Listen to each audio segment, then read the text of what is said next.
I know this is going to disappoint everybody, and you've never heard this from me. It's going to be a shocker, so grab a hold of your seat before I say it. We're not going to get through all of chapter 10 tonight. Never heard of that before. But it's rich. This section of chapter 10 is rich, and I don't want to run through it real fast. I want to try to understand it for all that's there. But we're studying 1 Corinthians 8, 9, and 10, Christian liberties. And Christian liberties is the term much of Christianity has taken from 1 Corinthians chapters 8 through 10. It's not what Paul said. Paul didn't write, now here I want to give you some lessons regarding Christian liberties. He didn't say that. It's understanding these 3 chapters. This is what Christianity has taken from these 3 chapters. Christianity calls it Christian liberties.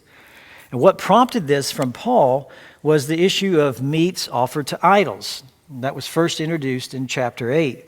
And there Paul did not debate the question of whether or not a Christian was at liberty to eat idol meats. He allowed the assumption of some to stand that idol meats were a matter of Christian liberty.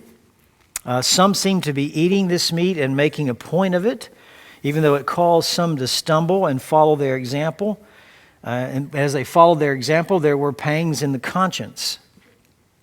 So in chapter 8, Paul sought to establish the principle that while one's knowledge may cause him to conclude that he is free to eat these idol meats, love for the weaker brother should prompt him to set aside his rights, to forego his rights in deference to the one who may be caused to stumble. Paul expressed this in Philippians chapter 2 in another way when he said, consider others as more important than yourselves. When he states that in chapter 2, do nothing from selfishness or empty conceit, but with humility of mind, regard one another as more important than yourselves. In Philippians chapter 2 and verse 3. That principle is all over the Old and New Testament. Consider others as more important than yourselves. And it applies in particular with regarding the topic here in chapter 8. So that's clearly the case, and we know that's the case. How so? From verse 9. Verse 9 of chapter 8, that's the main point of chapter 8.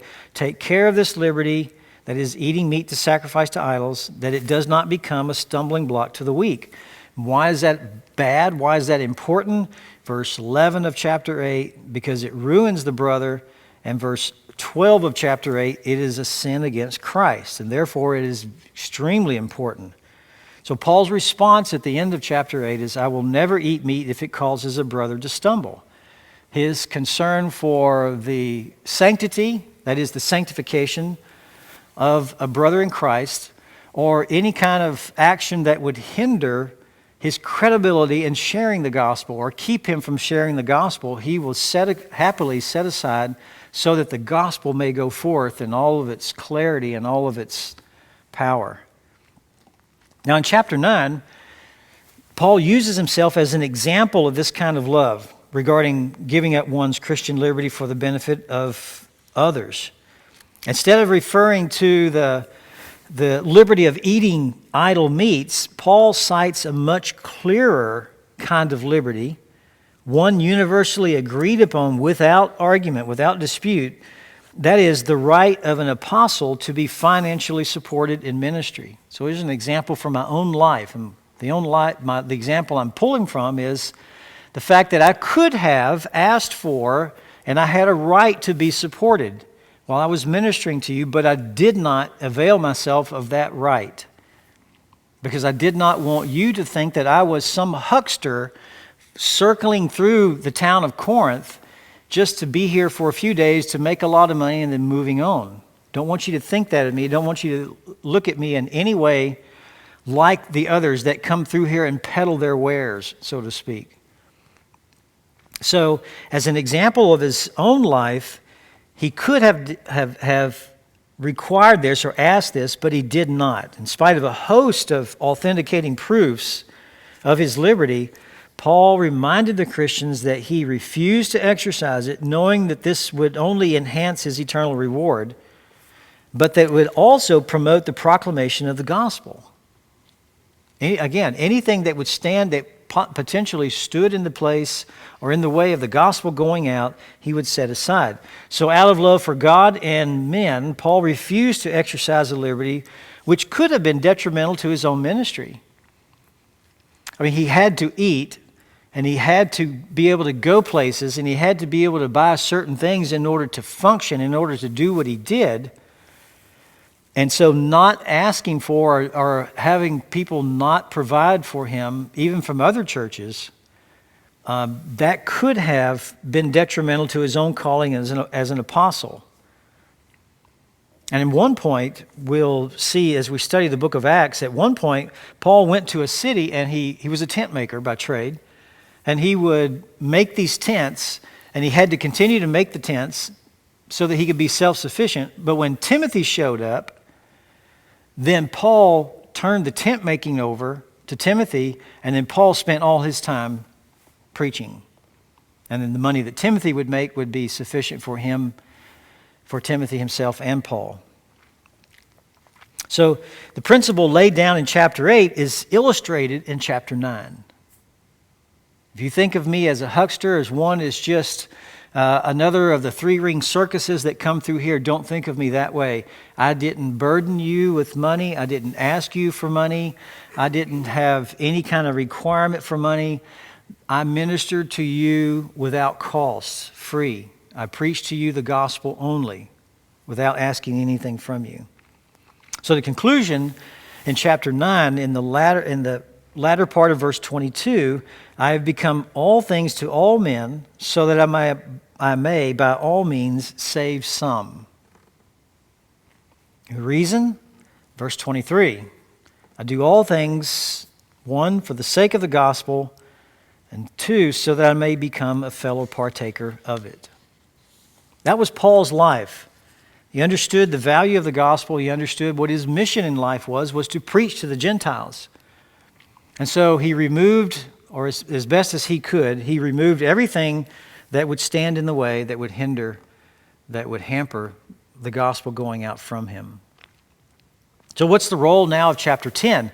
Well, chapter 10, verses 1 through 13, is a history of Israel. So here's a warning against the abuse of liberty. He's given an example of his own life in chapter 9. Now here is the warning: the danger of failing to exercise self-control. He's talked about self-control in verses 24 through 27 of chapter 9. I beat, I buffet my body, I make it my slave.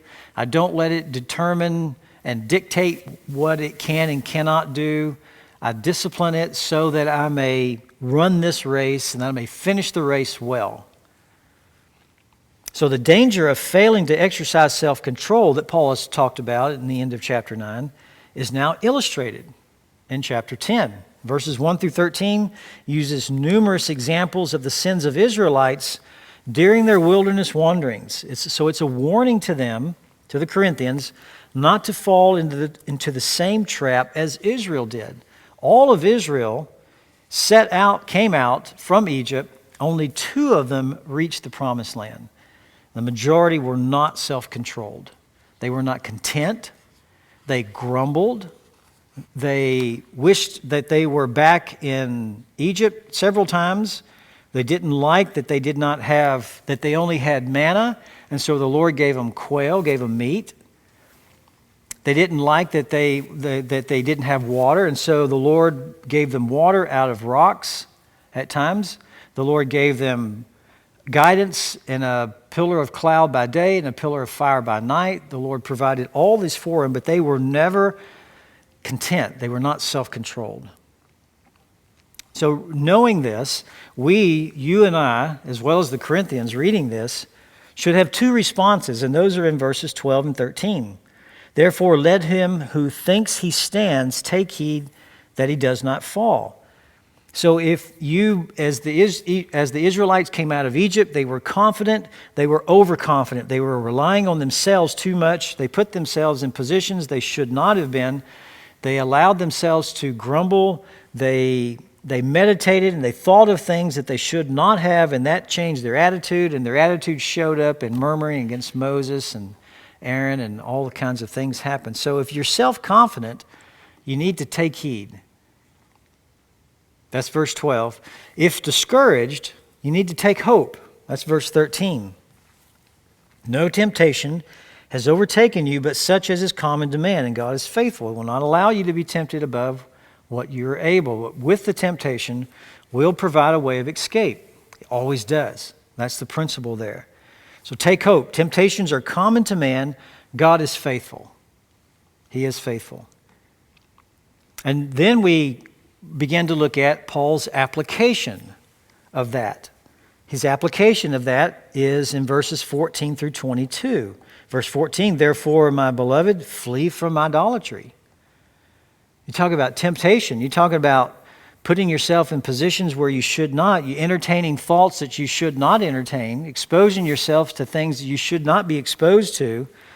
His application is, therefore, my beloved, therefore looking back to verses 1 through 13, taking all of these things in consideration, you need to run from idolatry.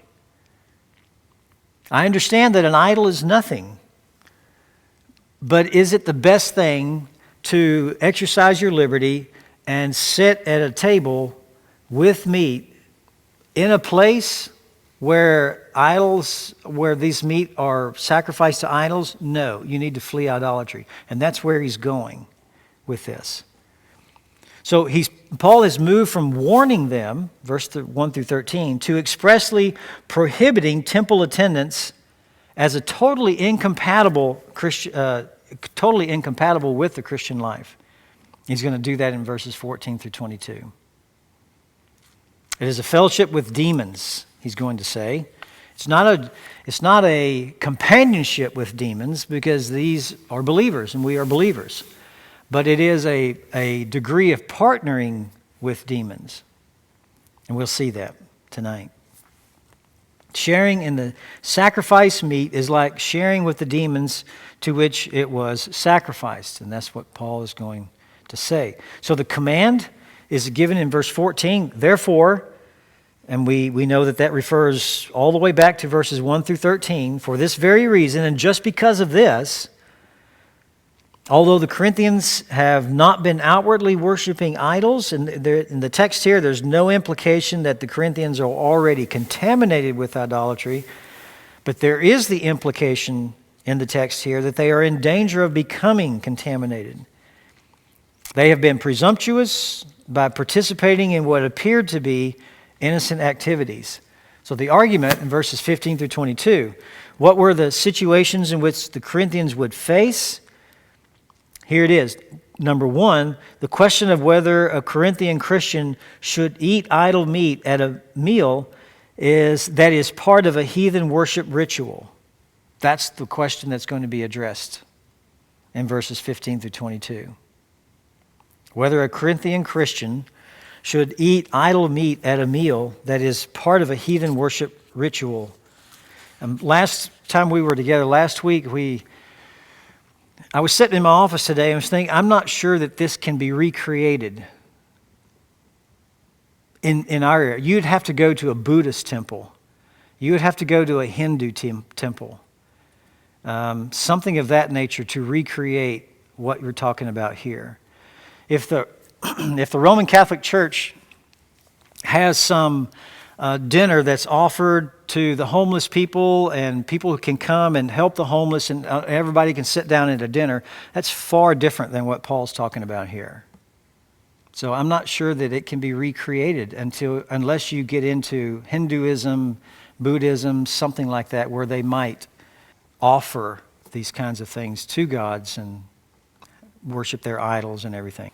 So it's not a sacrifice, it's prayed over kind of thing. Yeah, it's okay. By a law. I'm not exactly sure of all the details, but that's... Okay. They sell it at Walmart. Do they? Allow me? Really? It doesn't surprise me. They said it was going to be becoming more prevalent. Beef and chicken. Well, Costco chicken a few years ago, I noticed on their organic chicken. The argument, verses 15 through 22. Approaching by appealing to the Corinthians, he does that in verse 15. He does it graciously. I speak as to wise men. You judge what I say. So he's approaching them as wise men. He's not treating them as dummies, so to speak. And the positive statement comes in verses 16 through 18, where he says, "Is not the cup of blessing which we bless a sharing in the blood of Christ?" Now the word sharing there is koinonia, which we translate usually as fellowship. So that's the idea here, that if you share in the blood of Christ and then you go to these temples and eat their meat, even though you understand the idol is nothing, there's still a degree of sharing there that's going on. The term should not be communion, it should not be companion, but it is partaker. So we have to stop short of saying that suddenly somehow you're transformed into some sort of something inside of you so that you're participating with demons in the sense of having a companionship with them, because they're not. But the challenge is, how do we understand that if that's not happening? And we'll try to understand what Paul's saying here. Is not the bread which we break a sharing of the body of Christ? Since there is one bread, we who are many are one body, for we all partake of the one bread. Look at the nation Israel. Are not those who eat the sacrifices sharers in the altar? So that's the positive statement. Paul appeals to the Lord's Supper to make the point that sacrificial meat to idols are similar, but he's going to say that they're similar, but of course they're opposite realities. We don't have communion in the bread and the cup like we do if you were eating at the pagan temple there, the pagan altar.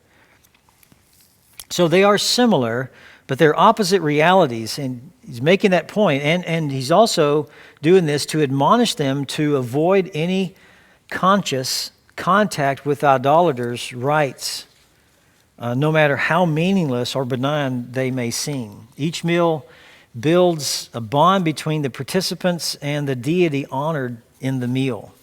That's what he's going to say. So the first part of verse 16, he says the cup of blessing is sharing in the blood of Christ. He's reminding the Corinthians of their celebration of the Lord's Supper, and he highlights three things that directly apply to the issue of idol banquets. First and foremost is the assertion that partaking of the cup and the bread creates a fellowship. It manifests, not creates, it manifests a fellowship that we have with Christ. And Paul understands other sacred kind of meals also to create fellowships between the participants and the gods that they sacrifice to. So he's leading his readers to see that they can never eat idol as neutral participants, just as they cannot partake of the Lord's Supper as some sort of detached observer. You can't do that. So to partake of the cup at the Lord's table is to symbolically partake of what the cup represents. And then the last part of verse 16, he mentions the breaking of the bread, the sharing in the body of Christ. So this is the second of the three things that Paul directly applies here. He emphasizes that the Lord's Supper generates partnership or fellowship or communion in the people that partake of this. And the way he describes the Lord's Supper highlights its communal character. It's a sharing. To partake of the bread at communion is to symbolically proclaim that we have identified with our Lord's body. And we understand that when we take communion here. That's precisely what it is. Baptism is an outward sign, an outward symbolic act that depicts what happened in us, inside of us, in our soul spiritually. We were identified with Christ, we died with Him, and now we're in Christ, we are alive with Him. Verse 17, the one bread, that's talking about the unity of the body, and that's the third point that he makes. The emphasis on the blood of Christ sharpens the seriousness of the relationship that we have to Christ. Blood seals a covenant. It has always inaugurated a covenant. It inaugurated the Abrahamic covenant. It inaugurated the new covenant. It inaugurated the Mosaic covenant as well. And then lastly, in this positive statement, the example of Israel. He says in verse 18, look at the nation Israel, are not those who eat the sacrifices sharers in the altar? From the context that Paul has in mind, he has in mind the wilderness Israel who wandered around, whose sinful example, back in chapter 10, verses 1 through 11, serves as a warning to everyone. And now we come to the negative statement in verses 19 and 20. First, you have the reality of idol sacrifice. Verse 19 and the first part of verse 20. So let's read that. What do I mean then? That a thing sacrificed to idols is anything, or that an idol is anything? No, but I say that the things which the Gentiles sacrifice, they sacrifice to demons and not to God. Stop right there. That's the reality of idol sacrifice. Here Paul has used the communion, and he's going to compare that and set the idol sacrifice right alongside the communion and make the statement that just as there is a participation and an identification in communion, there is an identification also in eating this meat, and that's what you need to avoid. We'll see how he says it here. He begins, what do I mean then? So Paul anticipated a question. Paul did this in his writings fairly often. He anticipated answers or questions from his congregation.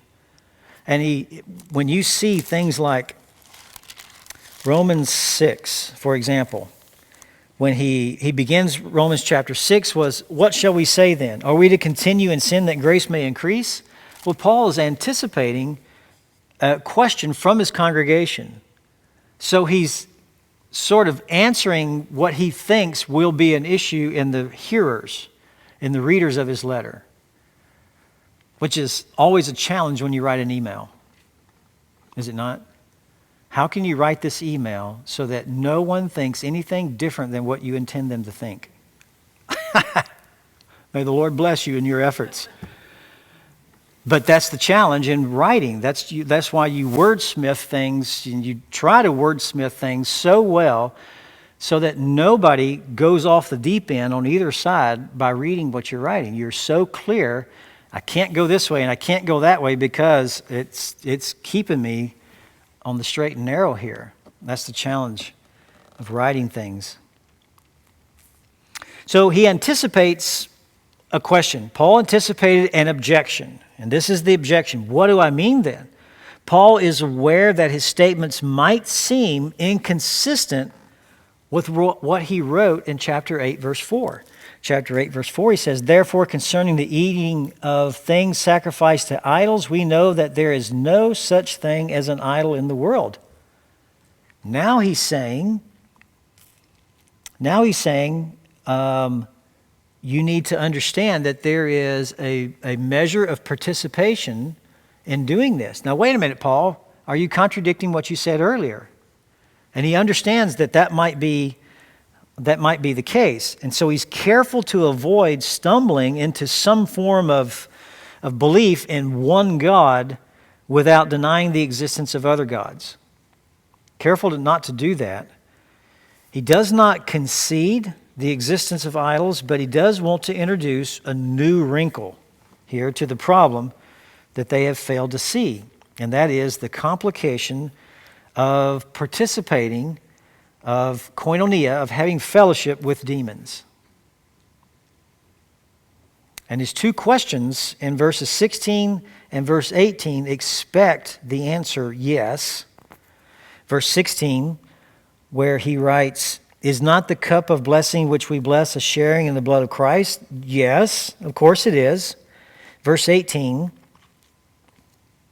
look at the nation Israel. Are not those who eat the sacrifices sharers in the altar? Yes. But this question here expects a no answer. This one expects a no. What then do I mean? That a thing sacrificed to idols is anything, or that an idol is anything? No. And you may have no in your text. In verse 20, you may have no written in there. That's the implication of the question.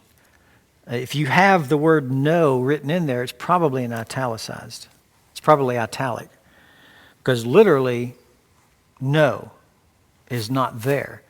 But that's the implication of the question. Did Paul mean that a sacrifice offered to an idol is anything, or that an idol is anything? No, he replied. He's not implying that food sacrificed to idols is anything, or that idols are anything. He's not changing his view. We know that they don't mean anything. It's just a piece of material. You can take a hammer and bust it. That's all an idol is. But how can, we ask a question now, how can Paul maintain that idols have no existence and still argue that one can be defiled and participate, partner in some sense when eating idol food? Partner with that idol while he's eating food. How can he do that? How can he maintain that, one, they don't exist, and two, that, yeah, there is a measure of partnership when you do it? Wait a minute, if they don't exist, how can I do this? Well, the short answer is the idols don't exist, but the demons behind the idols do exist. And there's your answer there. We haven't gotten there yet, but it's coming in just a second. So how can a bond be established with a God that does not exist? Well, Paul's argument assumes that although idols are only dumb objects made from inanimate material, they still represent a reality, if only a value system, that directly competes and is counter to the true God. So the pagan ritual of eating a meal, of which a portion is that which was sacrificed in heathen worship, was a kind of quote-unquote communion service as well. And that's what Paul wants his people to see. So in the last part of verse 20, he says, "And I do not want you to become sharers in demons." And he uses the word koinonia, the same word that he used in verses 16 and 18, 16 and 17 and 18. So in the last part of verse 20, he says, I wish to forbid you from participating with demons. So this is the key to Paul's exhortation in this section. Here is the answer. How can he maintain that idols have no existence and still argue that one can be defiled by participating in this? Well, here's the key to that. And this what he says in the last part of verse 20. We know that pagans are greatly mistaken about sacrifices to their so-called gods. But something is involved here. If nothing else, the association that's involved here that Paul is reacting to. The sacrifices of pagans are offered to demons. The demon stands behind these things. And to a degree, we know that Satan stands behind anything that counters the gospel, anything that contaminates the gospel, anything that maligns the gospel in any way.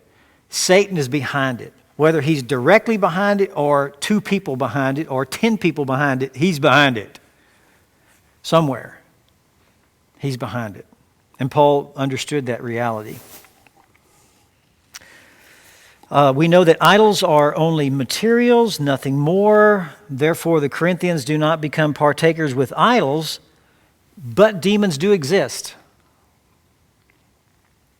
Paul's argument assumes that there is more than just a risk here. Sometimes commentators will say that Paul is stating that there is a risk of this association happening, and that association happening grows into something else. And Paul is saying there's more than simply a risk taking place here. They will become partakers. You notice what it says in the verse 20. I do not want you to become partakers or sharers in demons. This will happen, is Paul's perspective. There's no such thing as a casual sacrifice, and Christians cannot casually join in feast honoring these deities that epitomize demonic hostility to God. That's Paul's statement there. That phrase that you see, sharers in demons, means to be partners of, not companions. Companions implies too much of a relationship in our thinking, probably. It's too much of a relationship.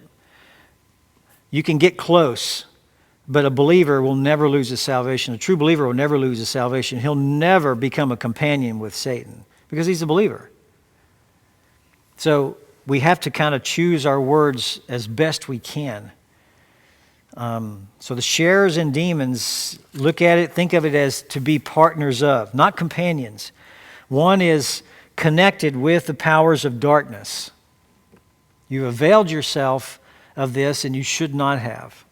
Don't be naive to the influence of what this may do to you and your thinking. That kind of idea. Meals, particularly meals with religious associations, especially in this day, they create partnerships. They create fellowship.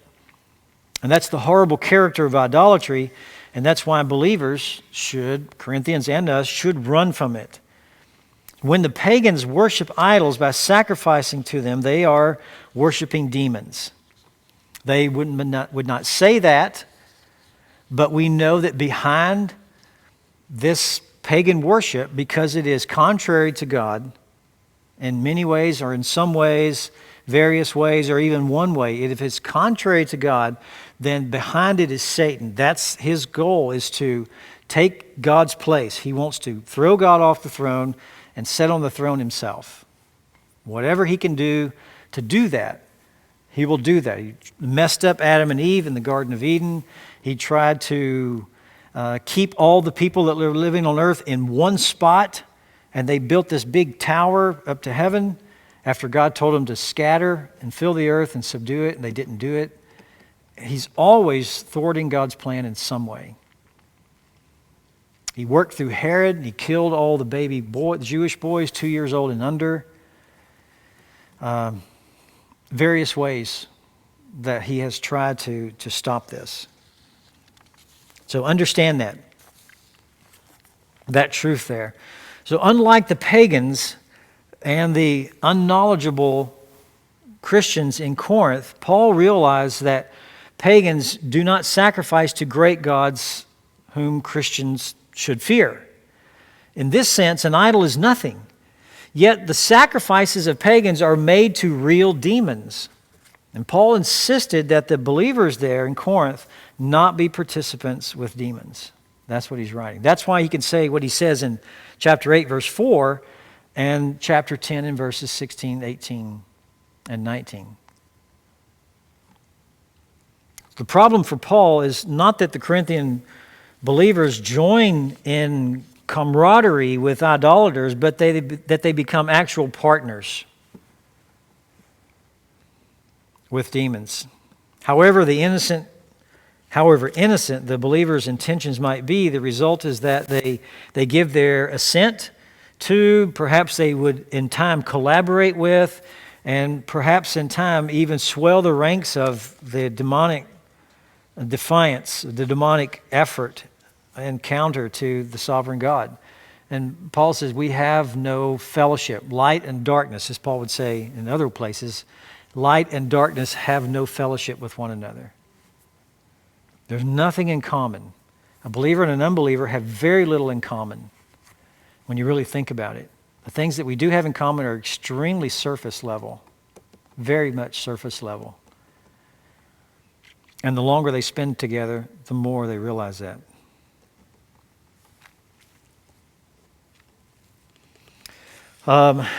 They might think that they are simply, the believers might think that they are simply joining a festive party, but in reality they are joining a party infested by Satan and forming an alliance with those who crucified the Son of God. They cannot dismiss these meals as simply as casual, some sort of casual, meaningless social thing any more than they can dismiss a sexual relationship with a prostitute as a casual, meaningless kind of thing. Refer back to chapter 6, verses 15 through 20.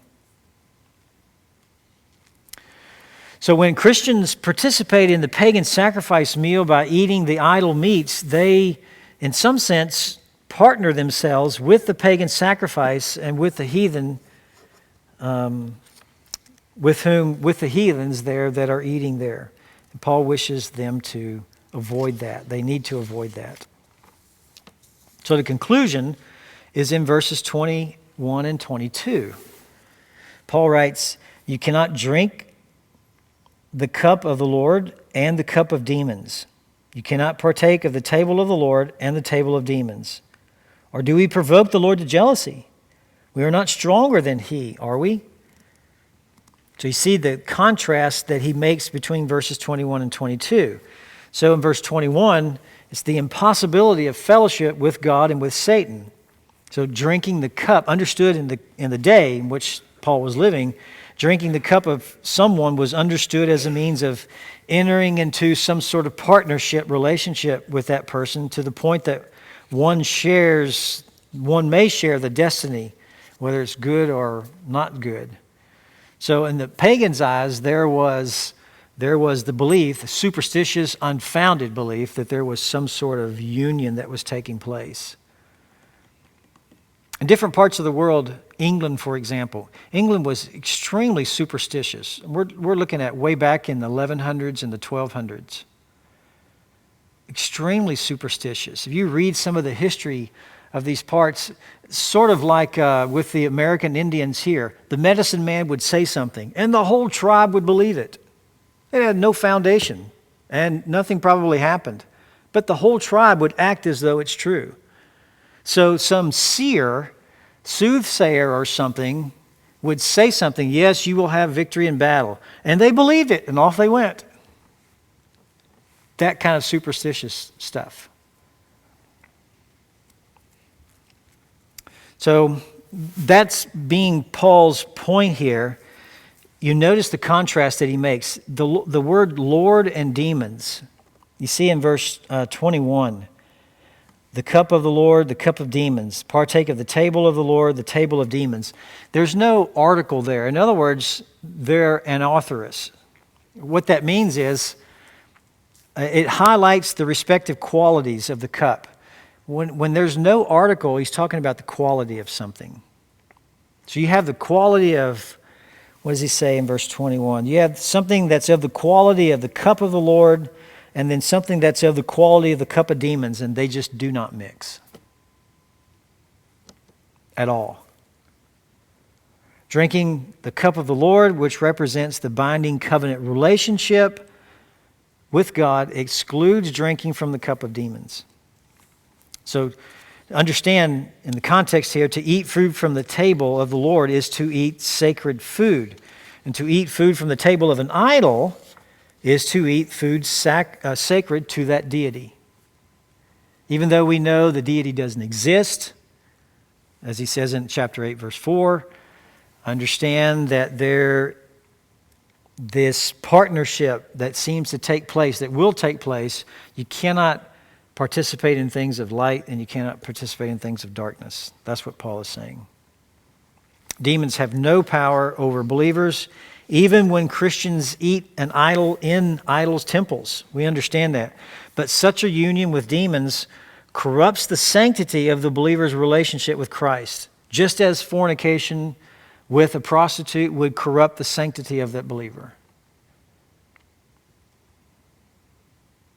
Doesn't make him a non-believer, but it corrupts the sanctity. There's this pursuit of holiness with all the heart, mind, and soul is disrupted and jumbled about.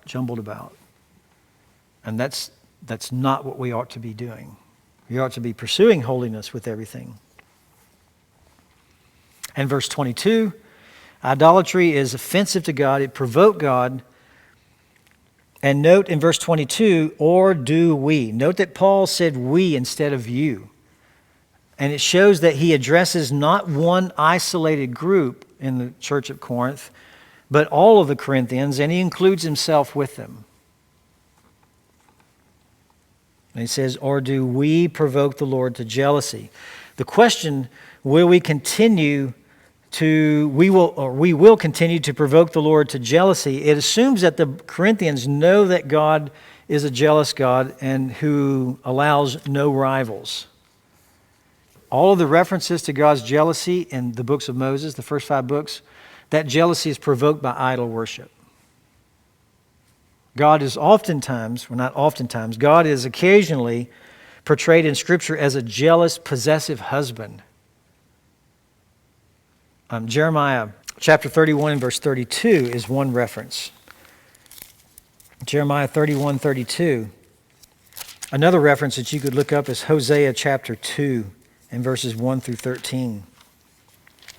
Jeremiah writes, not like the covenant, beginning at verse 31, behold, the days are coming, declares the Lord, when I will make a new covenant with the house of Israel and with the house of Judah, not like the covenant which I made with their fathers in the day I took them by the hand to bring them out of the land of Egypt, my covenant which they broke, although I was a husband to them. Paul, understanding, of course, the Old Testament as well as he does, understands that this kind of thing that they might do would be provoking the Lord to jealousy. And the Old Testament is rich in that regard. In fact, jealousy is connected to God's holiness and His power. And His jealousy is provoked by any form of idolatry by the people. Now, of course, the Philistines cannot provoke God to jealousy because there is no covenant that God made with the Philistines. But God is provoked to jealousy by the Israelites because He made a covenant with them and they agreed. In the Mosaic covenant, they agreed to that covenant. Yes, we will follow you and we will serve you with all our heart. But when they disobey, God is provoked to jealousy. Numerous passages. Exodus chapter 20, verse 5. A couple of others. Joshua 24, verses 19 and 20. 1 Kings chapter 14, verses 22 and 23. Ezekiel chapter 8, verse 3. Nahum chapter 1, verse 2. Zephaniah chapter 1, verse 18. Psalm 78, 58. It's all over the Old Testament. Because of the relationship that He has, when they are unfaithful, God reacts as a jealous God because He has made a covenant with His people, and so He reacts as a jealous husband would react. And the next question there, are we stronger than He? That expects an emphatic negative response. No, of course not, we're not stronger than He. Job chapter 9 and verse 32, there's some references regarding that. Some passages that show the strength or the frailty of man and the strength of God. In Job chapter 9 and verse 32 says that God is not a man as I am. He is not a man as I am, that I may answer him, that we may go to court together. So you see the contrast between those two in that passage. In Job chapter 37 is another one. 37 and verse 23. The Almighty, we cannot find Him. He is exalted in power, and He will not do violence to justice and abundant righteousness. Therefore men fear Him. Verse 24. He does not regard any who are wise of heart. So you see the contrast there as well. Ecclesiastes chapter 6 and verse 10 is another passage. Isaiah chapter 10 verse 15 is another.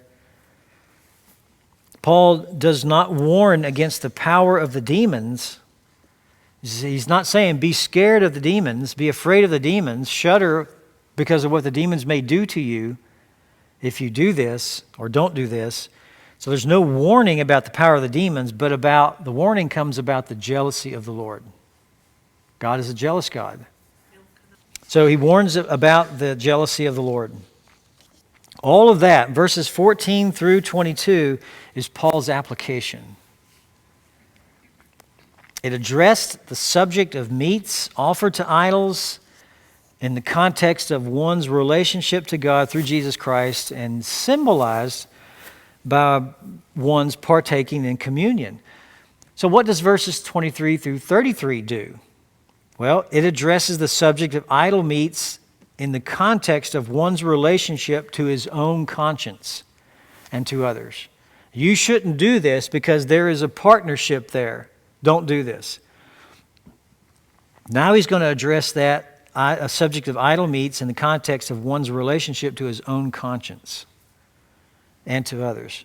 Can the believer eat meat purchased in the marketplace knowing that it could possibly have been sacrificed to an idol? So the issue at hand seems to be something like this. The Christians there purchased their food supplies at the marketplace. In addition to fruits and vegetables, this included meat, of course. It was possible that some of the meat sold in the marketplace had been offered to an idol. It appears that the question pertains to meats whose origins are not known and are not immediately apparent. Should the Christian buy no meats at the market because of the possibility of obtaining idol meats? Or should the Christian seek to satisfy his sensitive conscience by inquiring about the origin of the meat?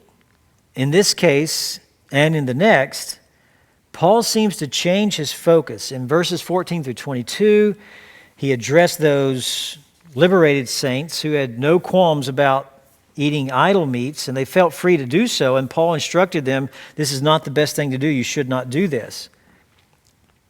So his purpose in that passage there was to quicken, to sharpen the conscience of those who were far too casual about their habits, about what they did. Now in verses 23 through 33, he seems to be speaking to the other extreme, to those who were overly sensitive about eating any meats with a bad or dubious background or an unknown background.